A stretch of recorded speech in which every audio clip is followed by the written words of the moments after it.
Welcome to Feminist Founders, a podcast that explores how to create a more equitable world through entrepreneurship. I'm your host, coach and journalist Becky Mollenkamp. Feminist Founders is a listener-funded podcast. Your contributions enable me to continue bringing you these important conversations without corporate advertising. To support the mission, head to feministfounderspodcast.com and sign up for a paid subscription. The link is in the show notes.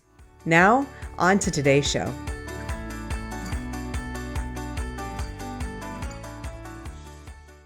Welcome to episode 2 of season 3 of Feminist Founders. And today's guest is one of my favorite people, Taina Brown. She is an elder millennial and Jeopardy enthusiast, dog mom, and she's a feminist life coach, very much like myself. She also happens to be the co-host of my other podcast, Messy Liberation, which we have so much fun doing. It's conversations between Taina and I talking about pop culture, politics, our personal lives, anything and everything through an intersectional feminist lens. Hope you'll go check that one out as well. I'm linking to it in the show notes. I think it's really great, although I'm biased. And Taina is also a DEI educator and facilitator. And this was just a really great conversation, of course, because every time Taina and I talk, it's great and we have so much fun. And we cut through all of the BS and get right to the good, meaty, deep stuff. And today we're talking about intersectionality and feminism because that's something we're both really passionate about. I hope you really enjoy this episode. And again, thank you for being a listener and thank you for being with me on this journey for season 3. Hello, Taina. Thank you for being here. Hi. In full transparency, because I love to be transparent, we've already done this once. And we have. Tech decided to tech and it didn't work. And so we lost our last conversation that was really great. And the thing that happens when that happens is you are living in the shadow of the past conversation because we both loved it so much. And there's this feeling of like, can we replicate it? We're not even going to try. We're just going to let this be its own new conversation and see what happens. The good news is I do know how we started last conversation because it's the way I start every podcast, which is talk to me about your relationship with feminism. Yeah. So happy to be doing this again. So my relationship with feminism started, I would say it started when I was really young, even though at the time I wouldn't call it that necessarily. Like I've always been just kind of a very strong-willed, independent person. And as a child, I think even more so. And I've had this thing about my personality where I can get petty sometimes. And so growing up in a family that there was an obvious difference between how the boys were treated and how the girls were treated. That kind of brought out that pettiness in me. And I was like, well, why can't I do the same things? And why can't I behave or wear the same things or say the same things or have the same rules apply to me that apply to my brother or to any of the other males in my family? And so, I feel like that was like the beginnings of feminism for me. And then when I went back to college, because I was a return to college student after taking a 10-year hiatus. And so I was in my early 30s at that point. I went back for sociology and anthropology because I had decided that's what I wanted to do. And then I took a course. It was called Intersectional Studies or Intersectional Approaches to Media Studies. And I didn't even know what the word intersectional meant at the time, but I had heard great things about the professor and had always been interested in media studies. And so thought it was a great opportunity to just kind of check it out. And it completely rocked my world.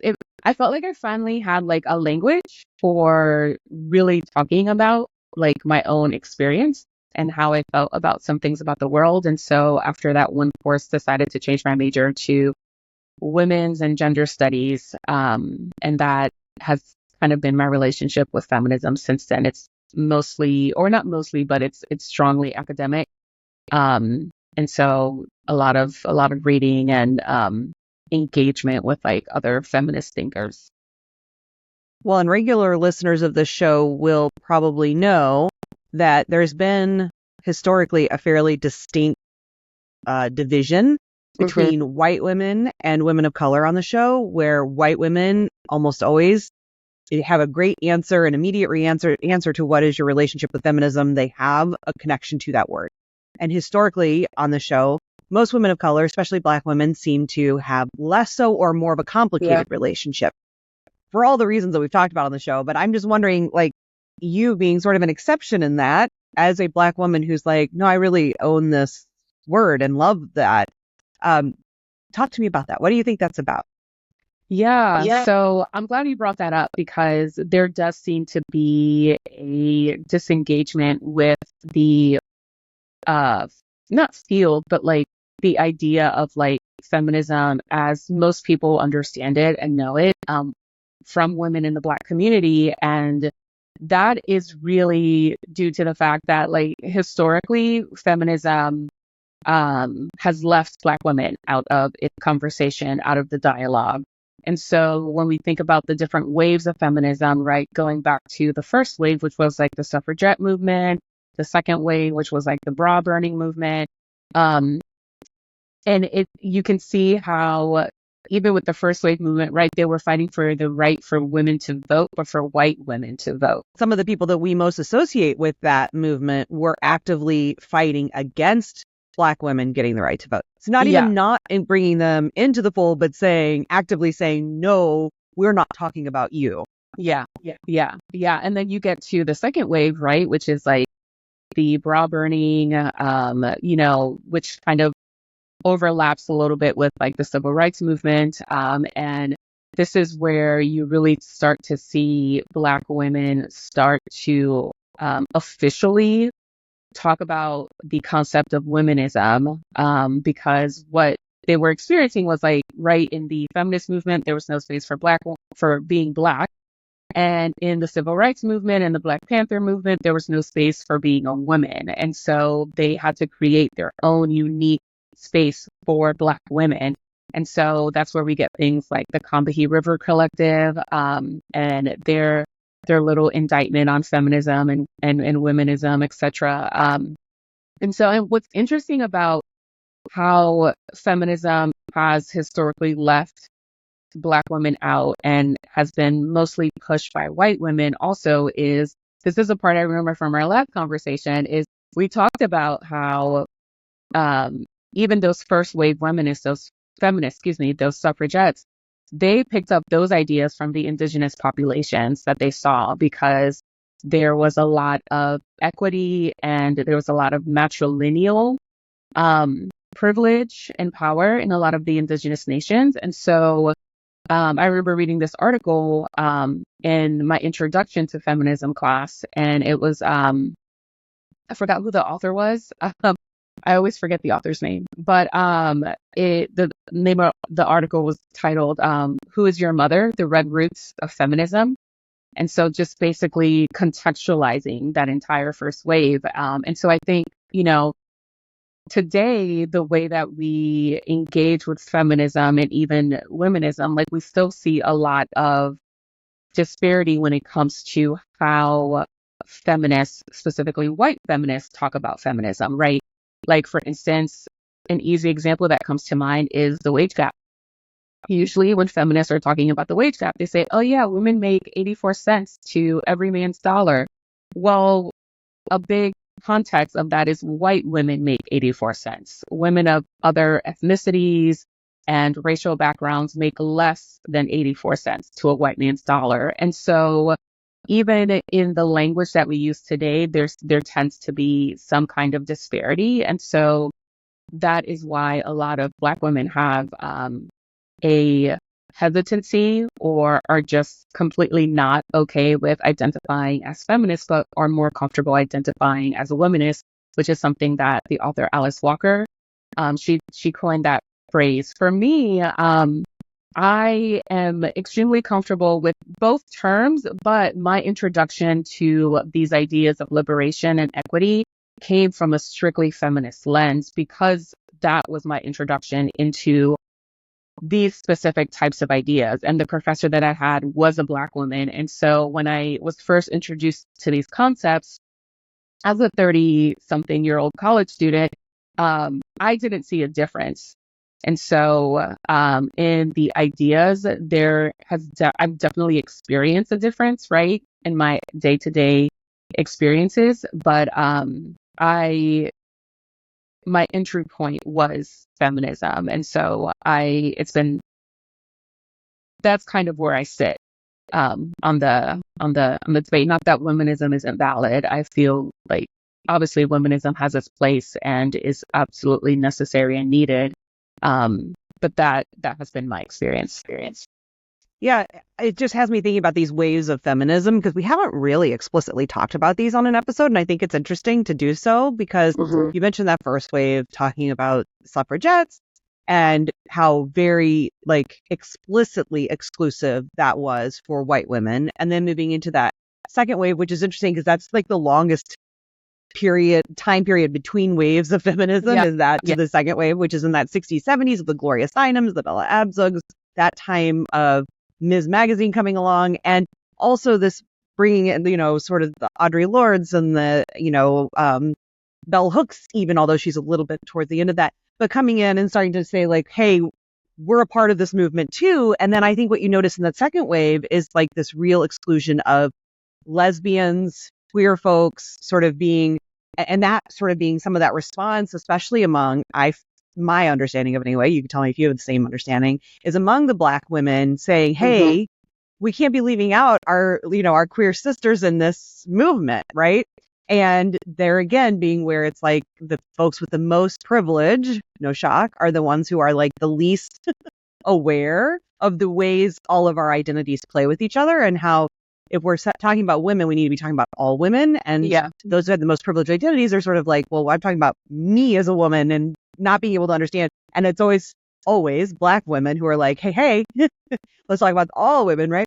So that was sort of that second wave. Then the third wave is really when I was introduced to feminism, because it was in the 90s. It's when I was a teenager. I'm reading Sassy magazine and feeling, like starting to go back and reading Ms. also. And so it was sort of this, there was like this younger vibe being brought into feminism. But it's still, again, there was, I think at that point, race became much more clearly a part of feminism. But I still think we were having, this idea of gender and sexuality being sort of just starting to be integrated, but mostly around, and you tell me what you think too, if I go off base here, but it was more around sexuality and less around gender, right? It was like, okay, yeah, we do need to bring in like the lesbian sisters into this movement. And I feel like what's happening now, where we're sort of currently living in fourth wave feminism, which is sort of, I think people might argue about when that started, but sort of the Me Too movement, kind of a time where it was like this whole new resurgence in this idea of, oh, hey, we haven't made as much progress as people have tried to make us believe we had. There's still so much to do here. And I feel like right now we're living through this next period of that same issue of privilege and exclusion, where there's this battle in feminist movement, and I would say they're not feminists, but they say they are, the sort of turf, these trans exclusionary feminists, where it's now we're really grappling with gender inside of feminism. And what does that mean? And who's under this umbrella? Are our non-binary siblings included? Are the, trans siblings included? Who's in this umbrella? And I feel like you and I both share this idea around intersectionality. Hat tip to Kimberly Crenshaw, who coined that term and really made it really in that third wave of feminism is when she brought that term around. But I feel like now that to me is a real distinction. And for me, it's not feminist if it's not intersectional. And I really feel like fundamentally it isn't feminist if it is intersectional. But I also understand these historical roots where that term has been not necessarily, intersectional. At all points along the way, white women have been sort of saying, no, this is our movement, right? And only those that we deem worthy are now underneath the umbrella, which is what the J.K. Rowlings of the world continue to do. So anyway, I think that's sort of that background. And I feel like you and I are both coming at it from that same place of, if it is intersectional, it isn't feminist. And that, I think, is ultimately because of where the education you got. I mean, that class that brought you into this, it really woke you up or made you feel like you wanted to identify this way, was an intersectional class. Yeah. So I think it's interesting because like a phrase that we like that is common when people like in academic spaces are talking about like the different waves of feminism. And it's like when you're talking about the first and second waves, especially like the second wave where women were like, well, we want to go into the workplace too, and we want to do all these things, like we want to be just like men. And like, but then you have like Black women or other minority, historically marginalized women who are like, we've been working for decades. We want to rest, right? Like that's our fight. We don't want to work. We don't want to be like men because we've been forced to be this other for so long. Like we just want to be able to choose for ourselves and to rest and not have to work if we don't want to, you know? And so there's a way that language has really shaped how we talk about feminism and the ideas of feminism. And it's always interesting because it's like when I start to hear people talking about a specific topic as like, oh, this is like this new radical thing. And it's like, okay, that's been in academic spaces for like decades. And it's just now making its way out of academia, which I think is a detriment to how insulated academia is. And that's why like media studies has always kind of been this little niche that I've always been interested in, because it's like, when do those conversations become part of the mainstream, right? Because we think about like nowadays, like celebrities who are quote unquote feminists, and they may or may not be, right?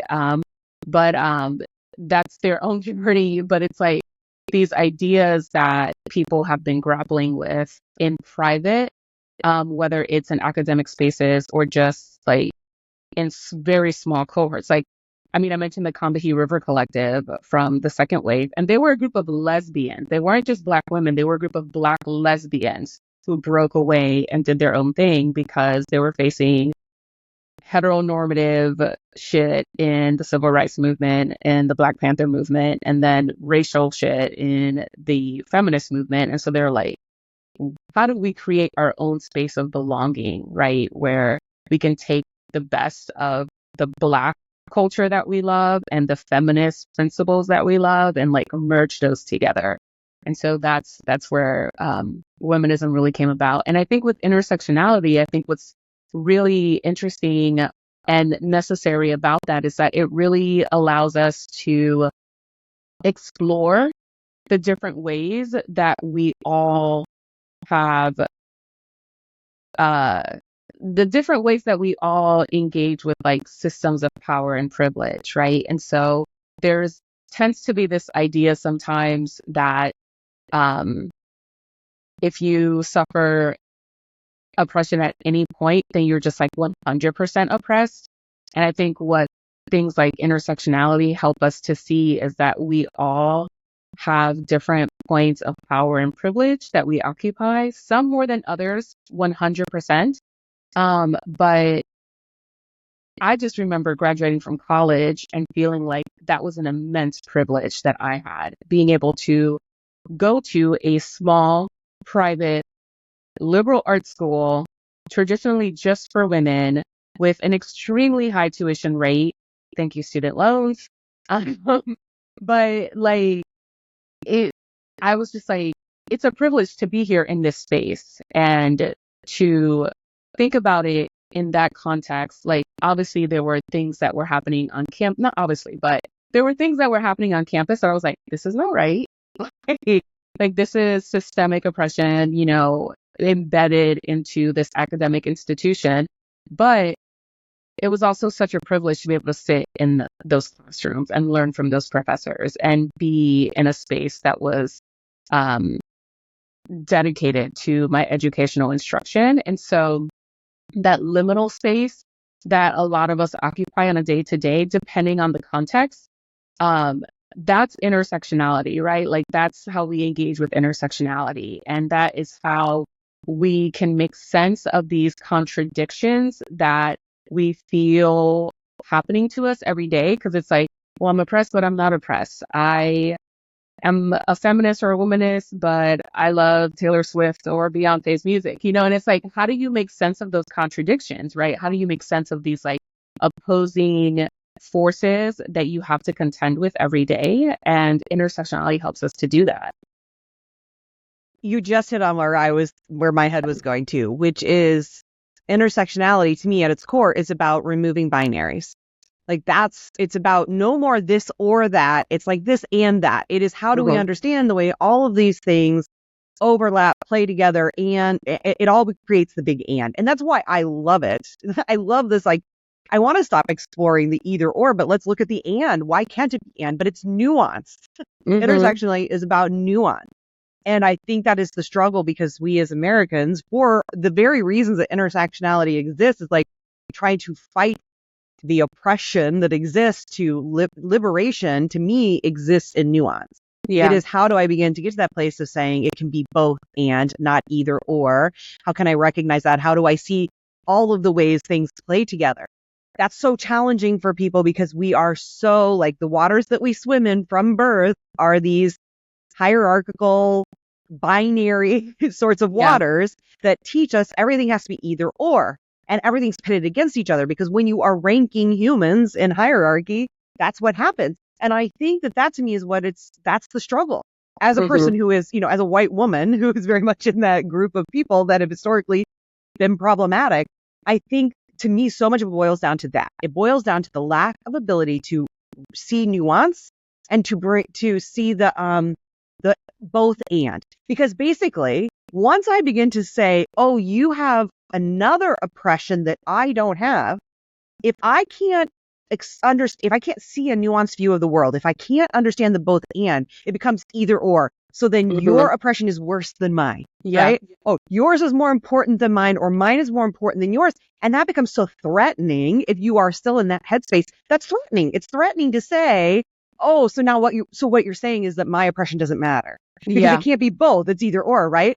And I think that is so much the hard problem, which is what I see still with the J.K. Rowlings of the world, where we're at right now with people who are trying to be so exclusionary with trans folks. It is that same thing again. It is, oh, well, it can't be both and. We can't all live under this umbrella. We can't both be women. So it's either or. And if I say that you're valid, then that now suddenly takes away my experience, right? Yeah. And so anyway, the whole thing is the intersectionality to me is it's that invitation into the and to the nuance. But we have that there's work in that has to happen to get there, to be able to set aside, to liberate yourself from the either orness of our conditioning. And that is challenging, especially I think the more privilege you have, the more that you have had varying marginalized identities, the more you can, I think you just naturally see the and. And I think it's harder for folks who have had more privilege to understand the and. Yeah. Well, there's more to lose. Like the more privilege you have, the easier it is to get threatened because you feel like you have more to lose. And that's a function of capitalism, right? Capitalism is about competition. It's about a competitive market. And when you have that as the foundation for how your society operates, it's going to create binaries because what it's saying is that there can only be one winner.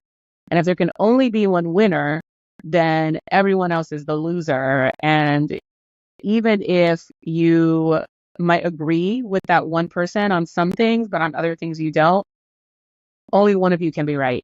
Only one of you can win the argument. Only one of you can get on top. And so I feel like intersectionality creates a more collaborative environment because there's that space in the end, right? There's opportunity for people to have conversations and for people to engage with each other while understanding that there is no, what a lot of people like to call oppression Olympics. Like there's no oppression Olympics.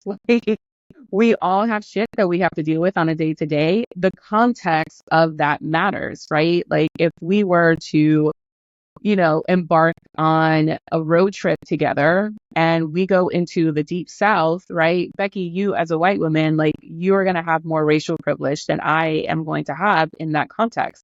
But if we go somewhere else, right, depending on any of our other identity markers, I might have more identity privilege. If we go to a Spanish speaking country, right? I might have more privilege in that space than you might have if you don't speak Spanish, right? I mean, I barely speak Spanish, but my grandmother she would roll over in her grave to hear me say that. But, and so it's about understanding that at any given moment, things can change. But if we're working together to figure that shit out, it's a lot better than us trying to compete with each other for one of us to get on top. Well, and that idea that there's this top, the winner, there's one winner, which, right now it's what, Jeff Bezos or Elon Musk, whoever's at the top, right? Yeah. And I think so much of historically what's happened is rather than feminists trying to say, we don't want, I think, let's be clear, the academic feminists, right? But also there's privilege inside of that. So I'm talking mainstream folks who have not had the privilege of being inside of, who spend their lives in academia talking about nothing but these issues. I'm jealous of those folks. But so for, I think, mainstream feminists over time, it has been rather than how do we change the game, meaning how do we get rid of patriarchy and create a matriarchy? It has been how do we just replace who's at the top? Yeah. Right. And I think that's often what we see. That's a whole girl bossy movement is like, oh my God. Right. Like instead of how do I get rid of the Jeff Bezos of the world and say that whole system sucks and it's unfair and it's unjust and we don't want it. It's just been like, well, if we could at least replace it with a woman, it would be better. Maybe, but not really. It's still the same system. Right. And I think that's so much of what we still see out there of this. So like, everybody's got to be a millionaire or whatever without any questioning of like, but is that even a system we want? And I have people ask me all the time on social media about, well, why is a matriarchy any better? Like it's because they think in their mind a matriarchy just is patriarchy, but with women at the top. But the truth is matriarchy takes that whole hierarchical system and smashes it and it becomes a linear system. Yeah. That's what matriarchies historically look like. They look more linear. They look more collective. They look more collaborative, like you mentioned. It looks more about how do we take care of everyone instead of it being how does one of us get to the top? How do we just get more women at the top? And so I think that's so important. And these are the kinds of conversations you and I love having. Yeah. Which is why we've actually started a podcast called Messy Liberation. Because, well, one, liberation, trying to liberate ourselves from these systems and creating something new. And messy because we know it's messy along the way. Yeah. Like that's part of, I think, the nuance and the and that also gets lost is that it doesn't have to be perfect. No. And I think so much of what we see right now in the the fourth wave feminism sort of space is, and in the progressive spaces, is like this expectation of doing everything perfectly. And you can't get it wrong. And if you get it wrong, then you're bad and you're gone. And the truth is we all are going to fuck up along the way. There 100%. is no doing. Yeah, there's no doing this perfectly. And so how do you feel about that part? Like, what's been your journey to getting to a place of feeling comfort in the messiness of your own liberation movement? So I am a recovering perfectionist. And so it was not an easy journey to be comfortable with the mess. And so I like clean answers. I like structure. I like order. I like control.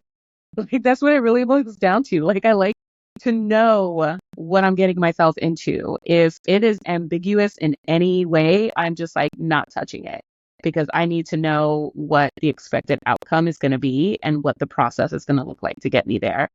And so getting to the point where I was comfortable with the messy part of it, it took a really, really long time.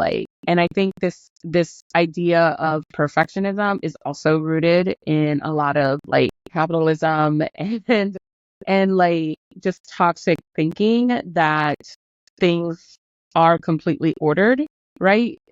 One thing I like to remind myself of is that the universe is chaos. The universe is chaos.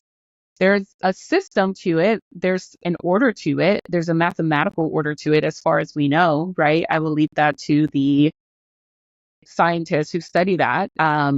But in generally speaking, it's quite chaotic. Life began through chaos.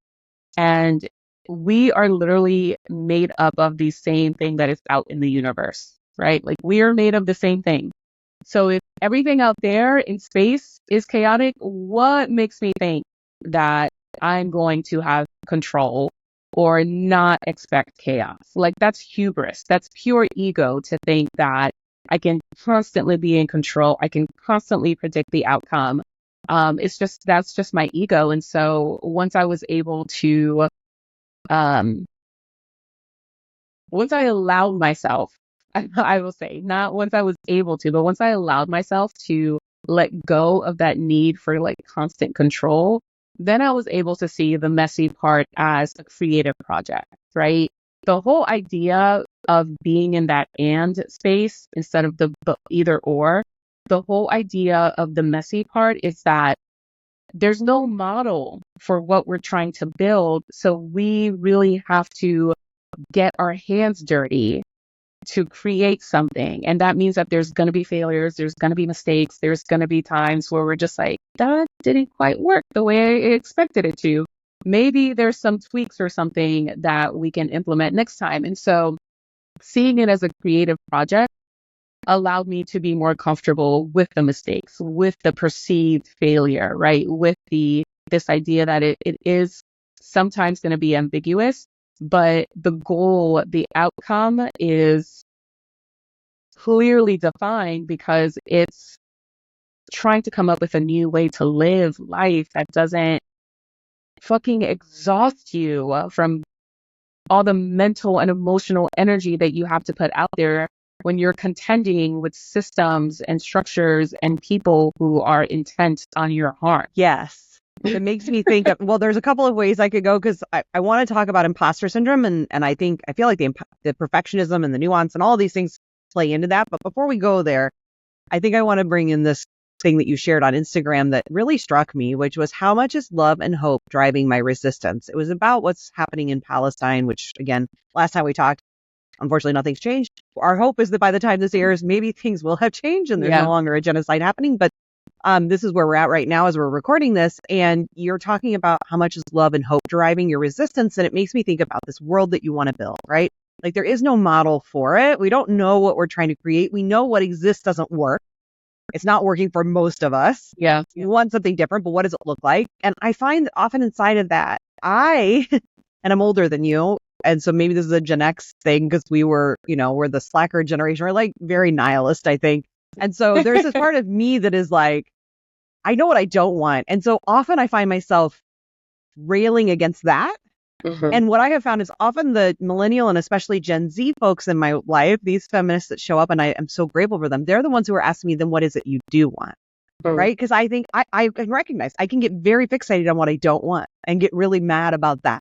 Like, this sucks. I hate this, right? And it's like, okay, but then what do you want? And that goes back to that, how much is love and hope driving my resistance? And I think too often there's more like hate and nihilism driving my resistance. And I want to make that shift. So what does that look like for you? Because you're asking that question too. You're an elder millennial, so you might have a little of my nihilism, but hopefully some of that hope. So how do you balance that? Yeah, it's hard to balance it. And I think I want to say, first of all, there's a place for hate and rage and grief. Like a lot of times we label things as like good or bad, and that's a binary way of thinking, right? That we can get caught up into that may or may not be the best way for us to clarify our emotions. And so there's a place for rage. There's a place for anger. There's a place for hate. Like, I hate oppression. Like, I'm not going to say I dislike oppression, right? Like, because that doesn't fully encapsulate the effort and the energy that I want to expend to hopefully see an end to some type of oppression in my lifetime, right? So there's a place for all of that. I think when it comes to the hope and the love, like that's a little bit trickier because, and I kind of see this tying into also this competitiveness that is born out of capitalism, right? When you feel like you're constantly competing for things, like it's hard to build meaningful connections with people that you see as the other. And so because of that, tapping into emotions or motivators like hope and love can sometimes feel harder to reach. It can feel a little bit more difficult to tap into that. And so if you're just naturally a competitive person, or if you are like finding your way out of, thinking in capitalistic ways and patriarchal ways, that might be something that you struggle with. For me, I think what helps is so many things. Like, it has to be an intentional effort, right? Like, those things just don't automatically happen because so much of our feeds are hateful things that we're engaging with every day. We are socialized to hate our bodies. We are socialized to hate certain politicians, regardless of what camp you're in, right? We are socialized to hate other countries or dislike other countries. Like there's all these ways that we're socialized to dislike and hate, quote unquote, the other, that it it it it forces us to, in a way, dehumanize ourselves. And in order to tap into hope and love as motivators for resistance, like, you have to tap back into your own humanity in order to see the other person as human as well, in order to see humanity as a whole as something that you can hope for, as something to be hopeful of. And so it takes a very conscious, very intentional effort. What I will say is that it doesn't always feel as hard as it did in the beginning. And I think small acts, little micro actions that you can take to move toward hope and love, and as part of the motivators for your resistance, those things stack up. And so this is something that I like to talk about, or like help guide my clients on. It's like, okay, there's this big overwhelming thing. How do we take micro actions to lean away from the overwhelm and lean into possibility, right? Because if you try to tackle the entire thing at one time, like, you're just going to stay in overwhelm. Like, it's not going to be helpful. Yeah, one of the things that I think can feel helpful to me is for tapping into my own humanity in those moments of feeling like I'm not measuring up, or I'm doing it all wrong, or I'm failing to be perfect, whatever, is thinking about the little me, right? Mm-hmm. So picturing little Becky when she was, 5, 4, 6, especially now that I have a child, that really helps in that process. But I think it can be really helpful to think back to that little you. And there's something about children that are just so innocent and special and beautiful. Mm-hmm. And when we can see that part of us who's still there, it can help bring some humanity to yourself. And to challenge yourself even more is to then extend that to other people where you're feeling that resistance, that animosity, that hate. Is like, can I find that child inside of them? Yeah. And say, can I find some empathy in that space? I have challenged myself to do this with Donald Trump, which is very challenging.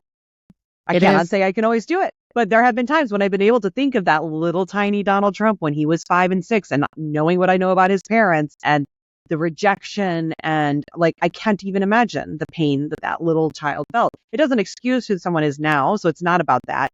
But it is that piece that you said of, like, when we start to other everyone, we start to just hate everyone, we start to create caricatures of people that we can just project this anger on. That's not a place for the kind of liberation that you and I are wanting to see in the world, right? That doesn't work. And listen, I'm as guilty of anyone as doing it. Like, for sure. Believe me, I was dancing happy dances when Donald Trump was convicted, because it was like, I wasn't thinking of him as a human at that point, and I get that. And we can't excuse the horrible things that people do, but there is something in finding our humanity inside of, how can I find that part of me that still says, I can see the human in you, even as flawed as you have become and are, I can find that human. And I think that that's not a gift for the other person, it's a gift for you, like you were saying. Yeah. And I think this is important because it talks about your coaching. I want to make sure that we get to your coaching, because that's why you're here too, right? You're like, we bond over the fact that we're both feminist coaches. And I think we both bring a lot of the stuff we're talking about into our work. And so you work primarily, if I'm not mistaken, with folks who are of the global majority. I'm really trying to switch and using that language more. And helping people with things like imposter syndrome and burnout, like business owners who are working a lot. And there's unique challenges that I think go back to the thing you mentioned with that second wave of feminism and this whole, like, I don't want to work more, I want to rest. I've been working. Yeah, right. You are because you were relying on my labor, free and then underpaid. I'm tired. And I feel like those historical roots, it's only a generation or 2 generations ago. So we're not talking antiquated stuff here, right? And that some very much lives through epigenetics and also social conditioning with the kinds of clients you're working with. I feel like there's a whole different relationship to burnout. So let's start with burnout, and then we'll talk about imposter syndrome. But with burnout, like, what does that look like when you're working with folks of the global majority versus maybe white clients? Yeah. So with burnout, there's just such a clear difference because there are these little things called microaggressions that people who are non-white deal with day in and day out. Like I remember when I lived in LA, I worked for a travel company, and during my first week of orientation, my supervisor took me around and introduced me to all the sales agents. And there was this white woman who the sales agents were split up into regions, right? And so she worked with the Africa region. She sold Africa. That's what they call it in the travel industry. You sell Africa, you sell North America, you sell Europe, which that in and of itself, that language is problematic, but I won't get into that now. But so she was a white woman originally from Southern California. Like she was LA born and bred. And my supervisor introduced me as Taina Brown, right? Who was, one of the new operations specialists. And she was like, oh, wait, how do I pronounce your name again? And so like, I repeated it to her. And she's like, you know what? I'm never going to remember that. I'll just call you whatever. And it was just like, but you work with people who want to go to Africa, different countries in Africa, to the continent of Africa that has names of cities, locations, names of businesses, names of people, like tour guides over there that we work with who have names that you're not used to that are different from Betsy and John and Megan or whatever. And you Becky just like and Chad, just say it. Becky and Chad, yeah.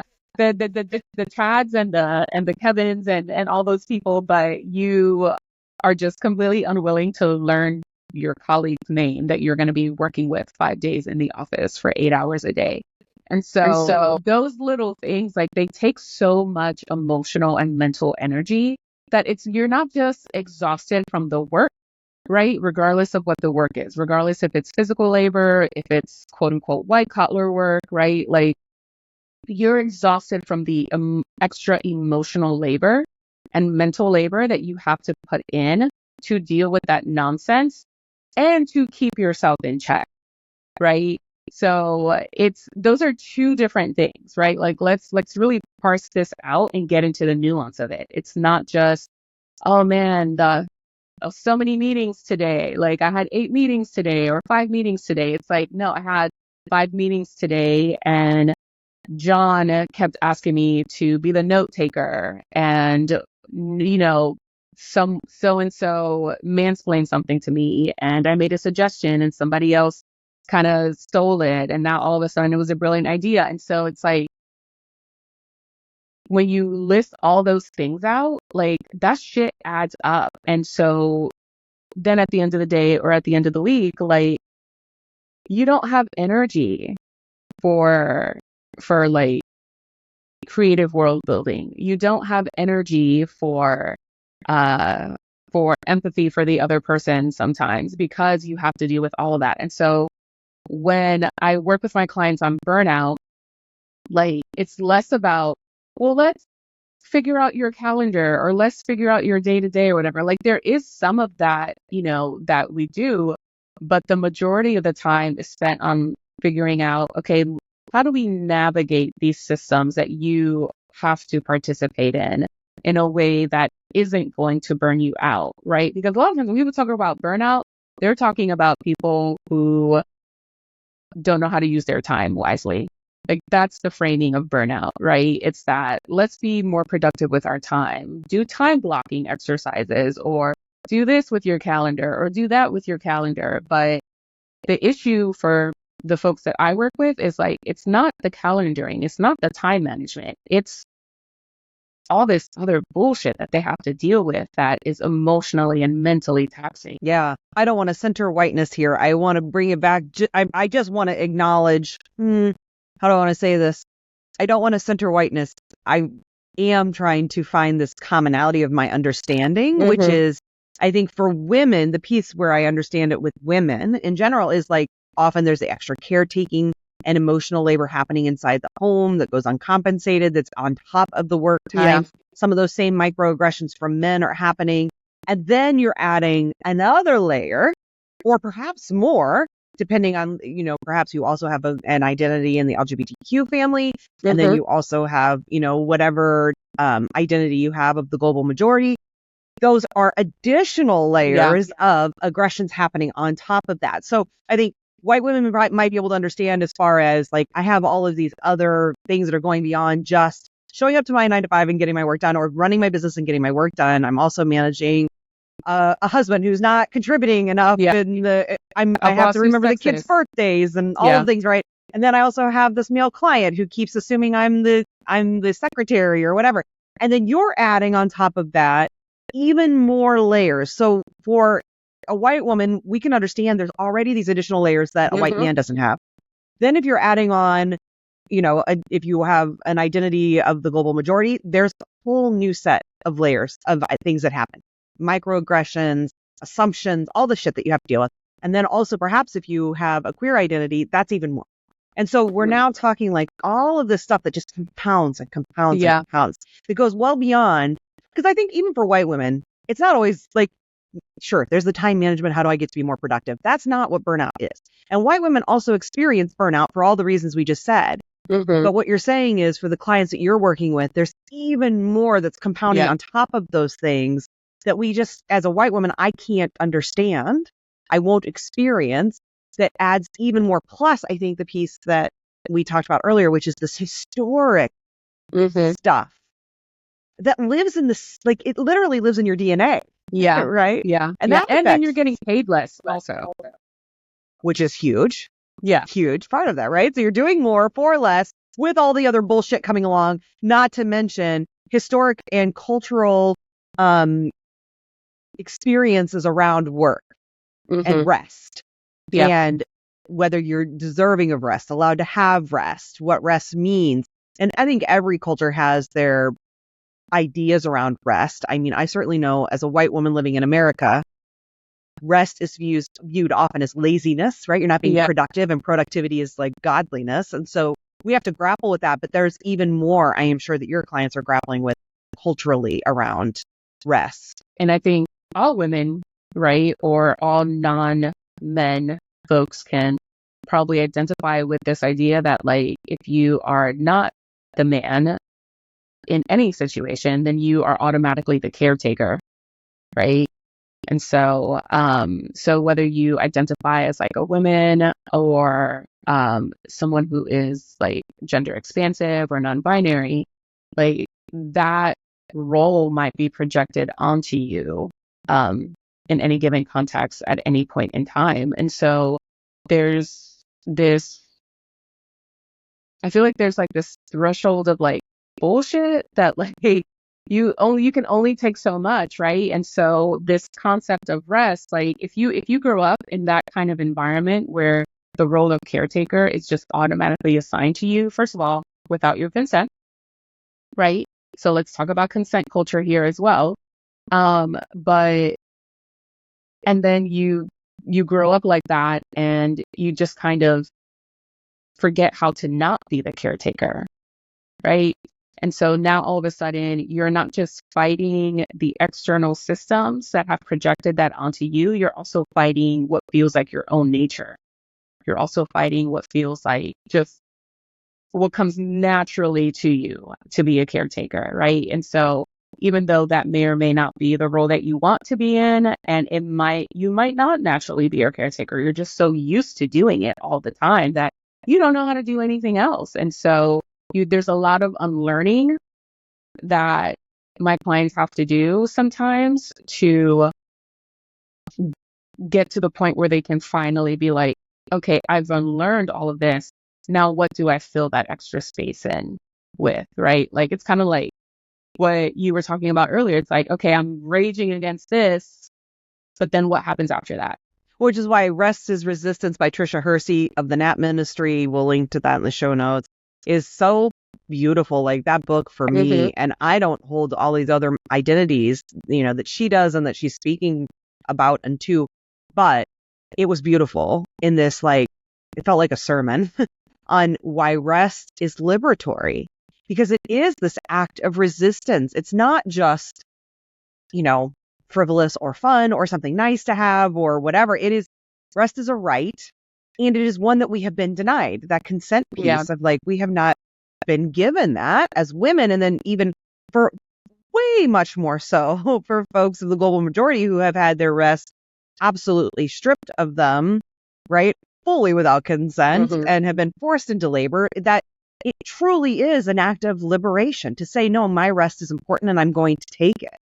And I think so often people who are feminists or womanists or whatever, however you want to categorize yourself, but who are very much like, I want to be a part of dismantling these systems, still are not resting. There is still this like guilt around it. And I think the more that you can lean into, this is one of the ways I actually am dismantling these systems.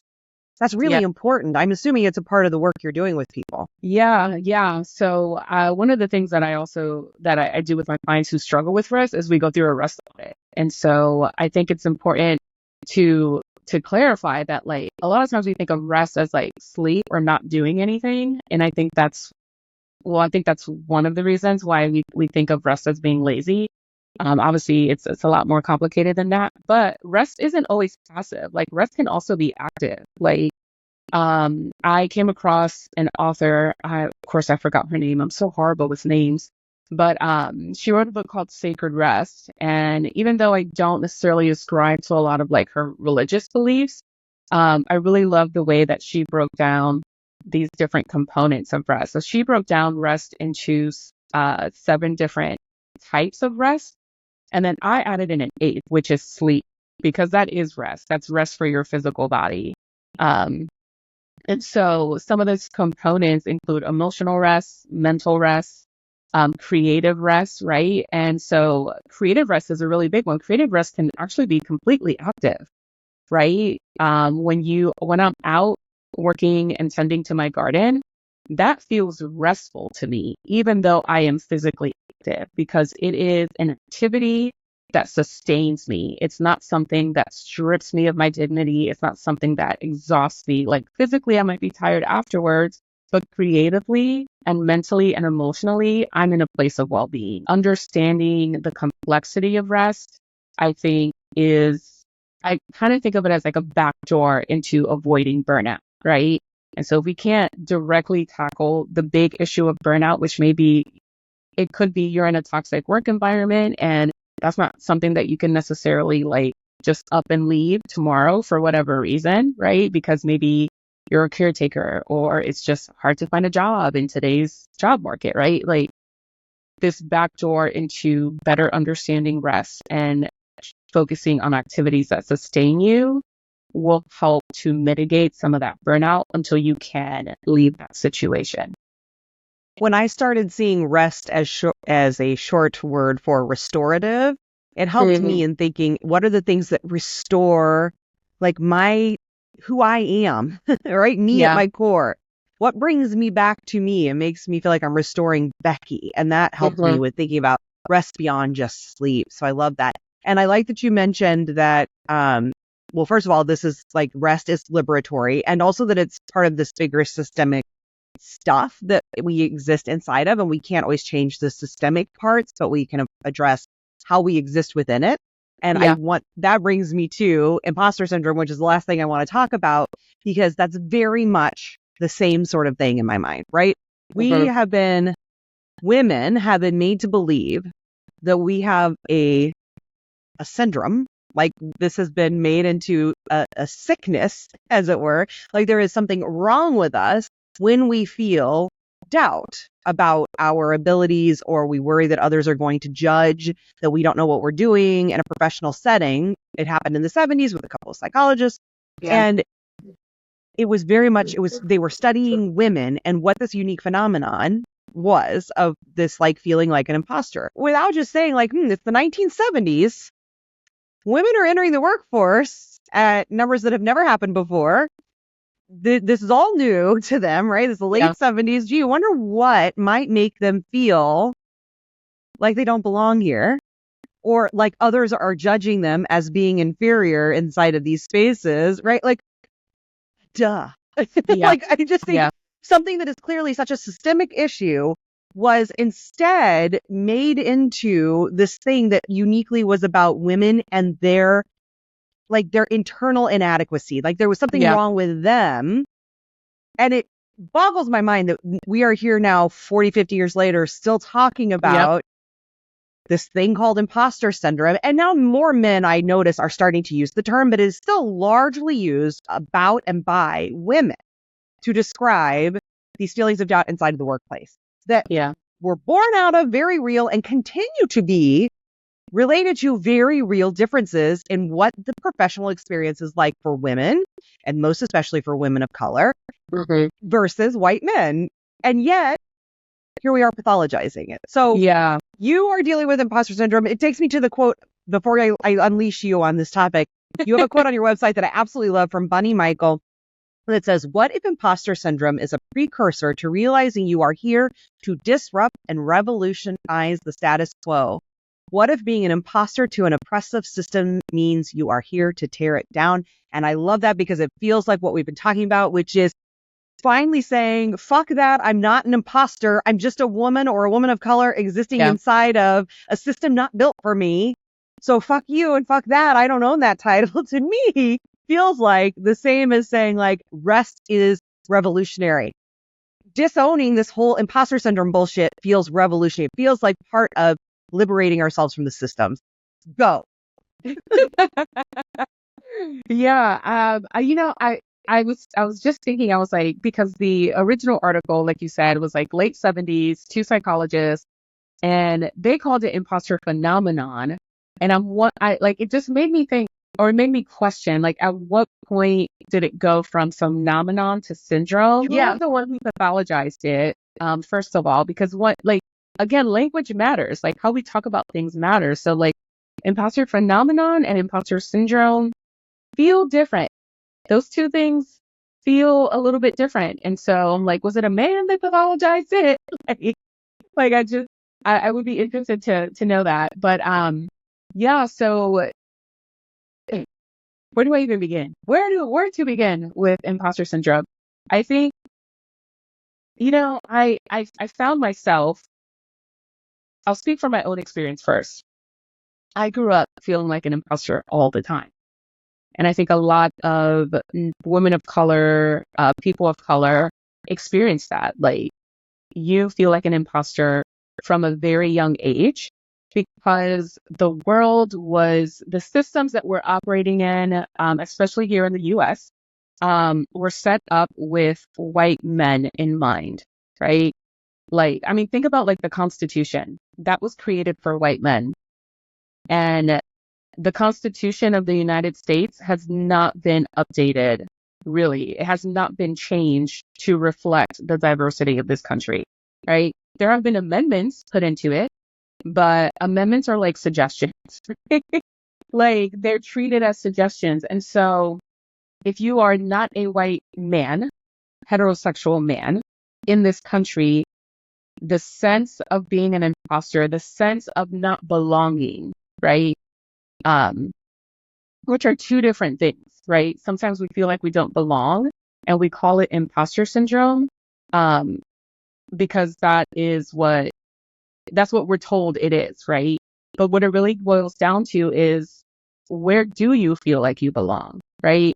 As a little first of all, with my family, as an introverted person in my family, I didn't feel like I belonged because most of my family, they're very extroverted. Like you get more than 2 or 3 people of my family together in a room and people are talking over each other. Like they're talking at full volume like this. Like it's wild. Like it's the most uncomfortable situation for me. Or one of the most uncomfortable situations for me. With straight people, I felt like I didn't belong even as a child. And as a younger person, and I didn't know it back then, but when I eventually came to terms with my sexuality, I was like, oh, it's because I'm not straight. Like, that's why I don't feel like I belong sometimes. As a fat person, I don't feel like I belong in a room full of thin people, right? And that can translate into feeling like you don't belong at the beach, in like summertime locales, right? And so this sense of just like not belonging. It's something that Black women, people of color, we just carry with us everywhere we go. And so when my clients come to me, because they're quote unquote struggling with imposter syndrome, we turn it around. We're like, fuck what's going on over there. Like, let's create a world for you to belong in. Like, how do we create your world? How do we reinvent your specific world? Not the world at large, but your world. So you feel like you belong no matter where you go, no matter what other circles you might find yourself in, right? Because a sense of belonging comes from full acceptance of who you are. It comes from full acceptance of your background, your culture, the good and the bad, right? I think sometimes when we talk about just accept yourself, right? You have to accept all the parts of you. Like, our mind goes to the good things. But when you also accept the fact that there are things about you that you may not like, right? Like, I can be a judgy bitch. Like, I know that 100%. And for a long time, I was uncomfortable with it. And eventually I was like, you know what? This is not something about me that I'm ever going to 100% change. So I just need to accept that this is who I am. And being able to accept that, then I was like, okay, now that I've accepted it, now I can have agency over when I'm a judgy bitch, right? Because if I'm constantly unaccepting of the fact that I am a judgy bitch, if I'm denying that part of myself, then what I'm doing is I'm denying the agency, the right for me to choose when and how to be a judgy bitch, because I'm like, well, that part doesn't exist, even though it does. And so when it comes to imposter syndrome in communities of people who have been historically marginalized or are part of the global majority, it's really tackling that is really about reinventing the world, right? Getting back onto that creative project of world building, of being in that mess of like, how do we build our own systems? How do we build our own communities? How do we build our own, capacity for things like mutual aid, our own businesses, right? Like, how do we reinvent those things so that way we feel like we belong, but also people who come after us feel like they belong as well? And that then becomes a model for anyone who's just fucking tired of the state of the world as it currently is. You're talking about acceptance because that makes me think about body acceptance. And obviously you're talking about a personality trait, but I think all of these things are related because I think for me, for a long time, I had a struggle with acceptance because inside of that felt like some sort of like, I had to love it. I had to like it, like to accept it, even though I recognize acceptance can just be like, it just is what it is, which I think is where you're talking. But just for people who might also be in a place of like, well, I'm not ready to accept that I'm a judgy bitch or like love that I'm a judgy bitch. Or I'm not ready to accept or love that I have fat rolls, whatever the thing might be for you. I started with neutrality with my body, and it feels similar to some of the other things too, which again, it's just language, but whatever language resonates. It was like, can I just get to a place of just not like, it just is, right? I don't have to say I like it. I don't have to dislike it. It's just, this is what it is. I have these fat rolls. I am judgy. Like, it just is. Can I at least get to neutrality? Because for me, that felt like a first stepping point before, to me, what felt like acceptance was liking, even though I think, honestly, we're saying the same thing. Neutrality or acceptance is just like, can you be with, this is what it is. I don't have to like it, but I don't hate it. I just say, this is the thing. And I think that's really helpful. So thank you for that. And you mentioned also just varying identities and the spaces that you're in and learning to embrace, to love accept or be neutral about, then maybe accept, and then maybe eventually get to that place of love if you can. All these different parts of you. And one of the things we didn't talk about here, so we'll talk about it in bonus conversation. I don't know what the conversation will look like, but we didn't talk about the LGBTQ piece of your identity and how maybe that affects your coaching or how that shows up with your feminism. So we'll have some sort of conversation about that piece and the bonus conversation. So make sure you go subscribe to the newsletter if you haven't. The links in the show notes. I'm going to end this like I always do. We did mention at least one or two books during the show, but is there a resource that any of our conversation has brought up for you that you'd like to share? Yeah. So I highly recommend, first of all, anything by Adrienne Maree Brown. Any of her written work is just I mean, it's gold. And so if you own a business and you are in the space where you are facilitating impact, I highly recommend Emergent Strategy. It's a toolkit. It's a book that I keep in my toolkit. Like, I use it as an instructional manual for how to live my life, for how to work with my clients. The principles and elements that she lays out in that book is something I go back to again and again. If you are just looking for ways to just tap into this idea of just like creating belonging within yourself, acceptance or neutrality, right? Of just living a more values aligned life. I recommend her book, Pleasure Activism. It's a more of an anthology because different parts are written by different people, but it's a really in-depth look at how pleasure shows up in our lives and how not just rest, but pleasuring yourself, right? In the way that you're thinking, yes, but also in other ways, like engaging in activities that actually bring you pleasure is also part of resistance, right? And that can be part of your rest ritual. And so pleasure activism is wonderful. Yeah, pleasure activism introduced me to The Uses of the Erotic by Audre Lorde, which took me to Sister Outsider, which took me down Audre Lorde rabbit hole, which is a great rabbit hole to fall down. So I'm always grateful for pleasure activism for that and for more because it was beautiful. And then an organization doing good work in the world that you'd want to highlight. Yeah, so this is less of an organization. I feel like I should have been better prepared for this one, but the only thing that like not the only thing, but like I can't get my mind off Palestine. And so there is a journalist out there, Basan, who is constantly just like updating the world and sharing resources and how to support the Palestinian people right now. And so any of the resources or organizations that she puts out, that is where I'm sending people. And again, our deepest prayers are that by the time this runs in the fall, we're in a different place in that part of the world. And yet I have a feeling, well, at least the nihilist in me thinks we may not be, which is unfortunate. So I will link to that in the show notes if that is still current for folks to go and take a look at, and I'm sure it will be. So thank you so much, Taina. We're going to go do our bonus content, and I really appreciate you redoing this interview. And again, guess what? It went great. I loved it. Awesome. Thank you for having me. It was fun. Thank you for listening to this episode of Feminist Founders Podcast. If you like what you heard and want to learn more, or if you'd like to support the work that I'm doing with the show, please visit feministfounderspodcast.com. There you can find out about becoming a paid subscriber for as little as the price of 1 cup of coffee a month, which will directly support my work.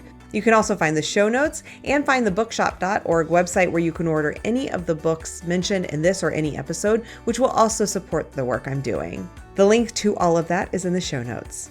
Thanks again, and I can't wait for our next episode.